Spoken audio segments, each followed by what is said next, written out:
So I can remember early days when I was a lone traveler in the world. So this is going back like 20 years ago. And I didn't travel with a phone. Can you imagine? I used like internet cafes and stuff. And I, even back then, or even before, like 25, 30 years ago, early experiences traveling. I can remember when people just had disposable cameras, looking around in touristy places and realizing like it looks like nobody's actually like experiencing the moment. Everyone's like taking pictures. So it's like this idea of like we have to capture it. We're not actually experiencing it. We have to capture the moment to try to be like, see, I did the thing. But what we're missing out on is like the full experience of that thing that we're taking a picture of. Because if we, I don't know about you, but truly exquisite moments, I didn't take a picture of. It's in me, captured in my beingness because I experienced it fully. Rather than kind of like chasing the ticking of boxes of experiences. And I don't think there's right or wrong anymore. Certainly from a broader perspective, I think we're all just having our own unique experience, and that's what we're here to do. I think there's a lot that we're learning along the way, but as a content creator and a bit of a philosopher, I find it interesting. I find selfie culture. I do it too. Like I 15 years ago or so, when I was starting my yoga career, I did the unthinkable of like filming and taking pictures of myself in yoga poses. And even then it was interesting, the kickback, especially from like other yoga teachers of like, you're egoic, you're this, you're that. And I'm like, well, I'm promoting my classes. Like, I'm not trying to sort of promote myself or show off. I'm just, but and interestingly, all these years later, pretty much all yoga teachers that I know promote their classes by filming and recording and putting themselves out there. So, we always, I think when we face fears, we get the kickback. Like there will be polarity. So people will reflect to us our deepest fears, and people will reflect to us our expectation or our desire, unless we're maybe way off the mark.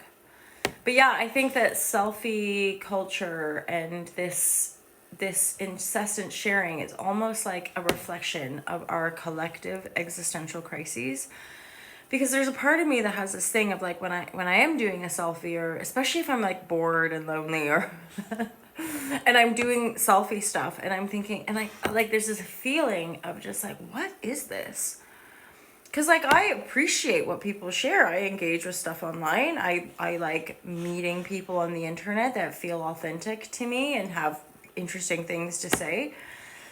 And yet when I'm expressing that and doing that, I do get like a bit of a looking at self, like, looking outside of yourself, looking at yourself from outside of yourself, and wonder like, what is this? And like, is this okay? But then I'm like, well, that's part of acceptance. It's brutal, but it's like, I gotta accept the here and now. I gotta accept even the part of me that thinks is not okay. I've gotta accept just the otherwise it just feels horrendous. Otherwise it just feels like perpetual suffering. And we can dabble there too, but I tend to like a steadier and even a more benevolent kind of harmonic. And that's all we're looking, once you sort of jump on the frequency train look at things from that broader quantum energetic vibrational perspective, you're more responsible, because you're not a separate part. You're an intergalactic planetary, you guys. You're an interconnected organism that's vibrating and expanding and contracting within the whole. And way back in the Dizzy, it was always that deep insight where I'm like, but the one self, me, and you for you, and they for they, and he for he, we're only ever perceiving through our own lens. So when people completely deny or discount the law of attraction or the idea of manifestation, they're actually just lying to themselves. They're discounting the fact that they have any dominion whatsoever over the perception that they're viewing the world through or viewing themselves through. Like most people could be like, oh yeah, I can actually change my thoughts if I want to. It's like, holla Shazam. There's your power, my lover, you know?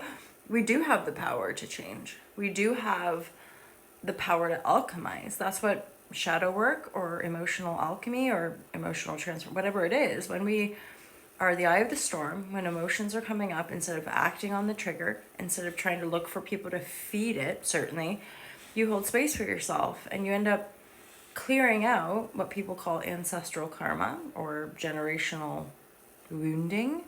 It's all the same. It all comes down to the energetic biofeedback loop that oneself is living through, i.e. patterns.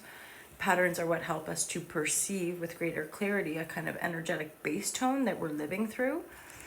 And then the ability to like be the eye of the storm is what provides us the space and the power to alchemize certain traumatic emotional information, memory, right? And that's where we kind of have to detach from a logical mind, because sometimes our body might be clearing out memory from